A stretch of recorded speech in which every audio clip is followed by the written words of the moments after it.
पिता प्रतिदिन दुर्गा की पूजा होम किया करता था। उस समय वह भी नियम से वहाँ उपस्थित होती थी। एक दिन वह सुमति अपनी सखियों के साथ खेलने लग गई और भगवान के पूजन में उपस्थित नहीं हुई। उसने पिता की पुत्री को ऐसी असावधानी देखकर क्रोध आया और पुत्री से कहने लगा, हे दुष्ट पुत्री, आज प्रभात तुमने भगवती का पूजन नहीं किया और इस कारण मैं किसी कुष्ठी और दरिद्र मनुष्य के साथ तेरा विवाह करूंगा। इस प्रकार कुपित पिता के वचन सुनकर सुमति को बड़ा दुख हुआ। पिता से कहने लगा कि पिताजी, मैं आपकी कन्या हूँ, मैं आपके सब तरह से अधीन हूँ, जैसे कि आपकी इच्छा हो मेरा विवाह कर सकते हो। वही जो मेरा भाग्य में लिखा है, मैं इस पर विश्वास है। मनुष्य जाने कितने मनोरथों का चिंतन करता है, पर होता वही है जो भाग्य में विधाता ने लिखा है। जो जैसा करता है उसका फल भी उस कर्म के अनुसार ही मिलता है, क्योंकि कर्म करना मनुष्य का अधीन है और फल देव के अधीन है। जैसे अग्नि में पड़े हुए तृणादि उसको अधिक प्रदीप्त करते हैं, उस तरह अपनी कन्या की ऐसी निर्भयता से कहते हुए वचन सुनकर उस ब्राह्मण को अति क्रोध आया। तब उसने अपनी कन्या का एक कुष्ठी के साथ विवाह कर दिया। अत्यंत क्रोध होकर पुत्र से कहने लगा, जाओ जाओ जल्दी जाओ, अपने कर्म का फल भोगो।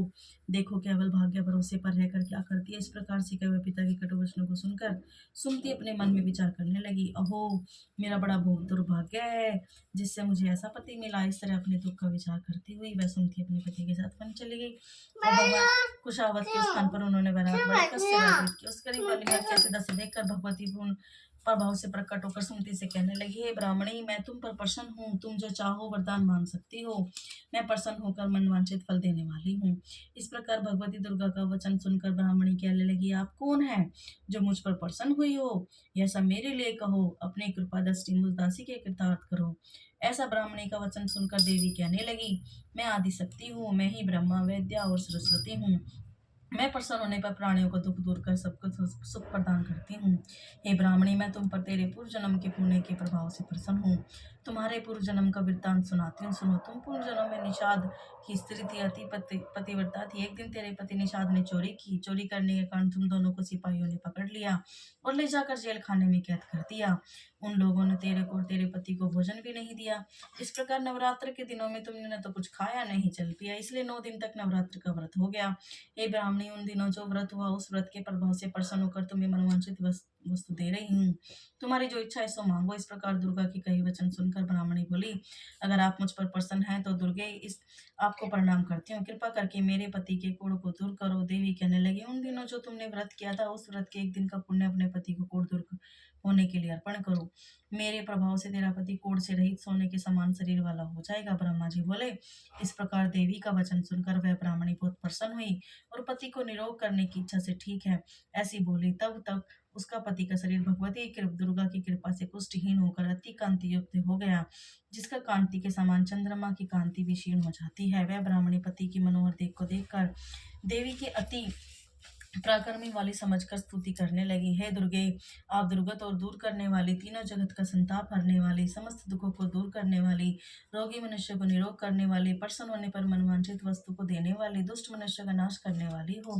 तुम ही सारी जग की माता और पिता हो। हे अम्बे, मुझ अपराध रहित बबला की मेरे पिता ने कुष्ठा के साथ विवाह कर मुझे घर से निकाल दिया। उसकी निकाली हुई मैं पृथ्वी पर घूमने लगी। आपने ही मेरा इस आपत्ति रूपी समुद्र से उद्धार किया है। हे देवी, आपको प्रणाम करती हूँ, मुझ दीन की रक्षा करो। ब्रह्मा जी बोले, हे बृहस्पति, किस प्रकार उस सुमति ने मन से देवी की बहुत स्तुति करी। उससे की हुई स्तुति सुनकर देवी को बहुत संतोष हुआ और ब्राह्मणी से कहने लगे, ब्राह्मणी, तुम नारी उदायल नाम का एक अति बुद्धिमानी धनवान कीर्तिवान जितेंद्रिय पुत्र शीघ्र ही होगा। ऐसा कहकर वह देवी उस ब्राह्मणी से फिर कहने लगे, ब्राह्मणी, जो कुछ तेरी इच्छा हो मनवांछित वस्तु तुम मांग सकती हो। ऐसा भगवती दुर्गा का वचन सुनकर सुमति बोली, हे भगवती दुर्गे, अगर आप मेरे पर प्रसन्न है तो कृपा कर मुझे नवरात्रि विधि बताइए। हे दयावती, जिस विधि से नवरात्र व्रत करने से आप प्रसन्न होती हैं उस विधि को उसके फल को मेरे विस्तार से वर्णन करें। इस प्रकार ब्राह्मणी के वचन सुनकर दुर्गा कहने लगी, हे ब्राह्मणी, मैं तुम्हारे लिए संपूर्ण पापों को दूर करने वाले नवरात्र विधि को बतलाती हूँ, जिसको सुनने से तमाम पापों से छूटकर मोक्ष की प्राप्ति हो जाती है। अश्विन मास के शुक्ल पक्ष की प्रतिभा से लेकर 9 दिन तक विधि पूर्वक व्रत, यदि दिन भर का व्रत न कर सके एक समय भोजन करे, पढ़े लिखे ब्राह्मणों को पूछकर घट स्थापना करे, वाटिका बनाकर प्रतिदिन जल से सींचे, महाकाली, माँ लक्ष्मी, माँ सरस्वती की मूर्तियां बनाकर उसका नित्य विधि सहित पूजा करें, पुष्पों से विधि पूर्वक अर्घ्य दें, बिजोरा के फूल से अर्घ्य देने से रूप की प्राप्ति होती है, जायफल से कृति दाग से कार्य की सिद्धि होती है, आंवले के सुख और केले के भूषण होती है, फलों से अर्घ्य देकर यह विधि हवन करे, खांड के गेहूं, सो, तिल, भीम, नारियल, कदम इनसे हवन करें, गेहूं होम से लक्ष्मी की प्राप्ति होती है। खीर व चंपा पुष्पों से धन और पत्तों से तेज और सुख की प्राप्ति होती है। आंवले से कीर्ति और केले से पुत्र हो, कमल से राज सम्मान, ठाकुर से सुख संपत्ति की प्राप्ति होती है। व्रत करने वाला मनुष्य इस विधान से होम कर आचार्य को अत्यंत नम्रता के साथ प्रणाम करे। यज्ञ की सिद्धि के लिए दश दक्षिणा दे। महाव्रत को पहले बताई विधि के अनुसार जो कोई करता है उसके सब मनोरथ सिद्धि होते हैं। इससे तनिक भी संशय नहीं। इसे 9 दिनों में जो कुछ आदि दिया जाता है उसके करोड़ों गुना फल मिलता है। इस नवरात्र के व्रत करने से ही अश्वमेघ यज्ञ का फल मिलता है। ब्राह्मणी इस संपूर्ण करना कामनाओं को पूर्ण करने वाले उत्तम व्रत को तीर्थ मंदिर तथा घर में ही विधि के अनुसार करे। ब्रह्मा जी बोले, बृहस्पति इस प्रकार ब्राह्मणी को व्रत की विधि और फल बताकर देवी अंतर ध्यान हो गई। और जो मनुष्य स्त्री इस व्रत को भक्ति पूर्वक करता है वह इस लोक में सुख पाकर अंत में दुर्लभ मोक्ष को प्राप्त होता है। हे बृहस्पति, यह दुर्लभ व्रत का महात्म्य मैंने तुम्हारे लिए बतलाया।